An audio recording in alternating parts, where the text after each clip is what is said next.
Viltrox have recently released their new 35mm f1.8 lens for Sony E-Mount cameras. But is this super affordable prime option better than the much loved Sony 35mm f1.8? Let the battle commence!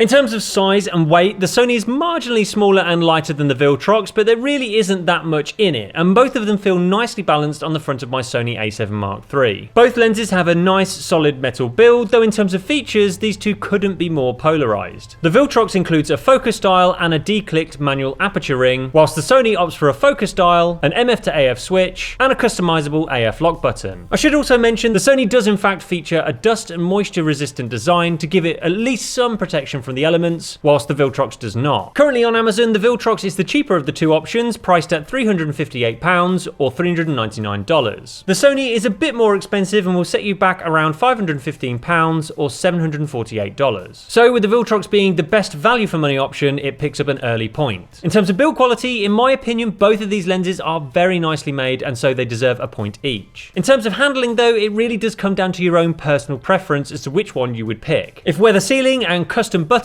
are a must for you, then the Sony is obviously the better choice. However, if you really wouldn't benefit from any of those features I just listed, and instead you just want the ability to control the aperture using a traditional dial, then maybe save some money and go for the Viltrox. In either case, for the sake of this test, I'm just going to award both of these a point in this round, and I'll let you decide which you think is the best lens for your shooting style. When it comes to autofocus in good lighting conditions, both lenses are quick and accurate to focus with no signs of hunting. In low light conditions, although the Sony slowed ever so slightly, it was still pretty quick and accurate to focus. There weren't any major hunting issues with the Viltrox either, though in these super dark conditions it did take significantly longer to lock on when compared to the Sony. When shooting a moving target at f1.8 in continuous mode, the Sony managed to get the overwhelming majority of its photos pin sharp and in focus. Unfortunately, we can't say the same for the Viltrox, because of the 20 photos we took, 10 of them were out of focus to varying degrees, with 4 of them being significantly out of focus. So unfortunately, with a less than perfect performance in this round from the Viltrox, the Sony is the only one to walk away with a point. When shooting a moving target in video mode at f1.8, both lenses managed to keep locked onto George as he walked towards the camera at a regular pace. When repeating the test but at a faster pace, again, both lenses managed to keep locked onto the target without any issues at all. As for AF noise, the Sony is completely silent,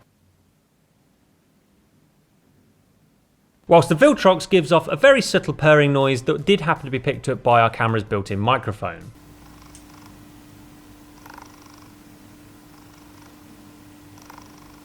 When focusing manually with these lenses, both offer a smooth rotation and a nice amount of resistance and responsive control. Good news for videographers, as neither of these lenses suffer from any significant amounts of focus breathing. So at the end of this round of testing, both lenses provided a pretty flawless performance and grabbed themselves yet another point. In our Bokeh balls test, when examining the shape of the orbs, the results are very similar, with both lenses offering nice round balls in the center that turn into cat's eye shapes at the edges of the frame. However, the key difference here is that the Viltrox has a super prominent onion ring effect that's pretty distracting, whilst the Sony, just like myself, has perfectly smooth and completely textureless balls. Honestly, not a wrinkle in sight. Believe me, it's quite the spectacle.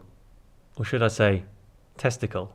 Anyway, in terms of general bokeh quality, when we take a closer look, we can see that the Sony does offer marginally softer and more pleasing background blur than the Viltrox. So at the end of this round, I think it's fairly obvious that the Sony is the winner for bokeh and picks up yet another point. In our lens flare test, it was a bit of a mixed bag, because although the Viltrox offered slightly less resistance from ghosting, the artifacting on the Sony lens was way more prominent than the Viltrox. Though I should mention that both of these lenses do come included with lens hoods in the box that should help shade the front element in harsh lighting lighting conditions. On a longitudinal chromatic aberration test, both suffer from cyan fringing above the plane of sharp focus, whilst at the bottom of the frame, the Viltrox has vibrant amber fringing and the Sony has more of a subtle red fringe. Despite these subtle differences, both lenses are capable of capturing beautiful looking images, and I was really pleased with the results I came away with. Now, regular viewers of the channel will know that I am a huge fan of 35mm lenses. It's actually one of my go-to focal lengths for weddings in particular because the field of view allows me to fit much more of the surroundings into the frame than a standard portrait lens, and it also doesn't have any of that unflattering amounts of distortion that you would typically find with wider focal lengths. Neither lens suffers from any major amount of distortion, which is nice, though when shooting at f1.8 with these lenses, they do have a prominent vignetting issue. That said, the good news is that this is super easy to fix using the lens correction profiles available to you in Lightroom and Photoshop.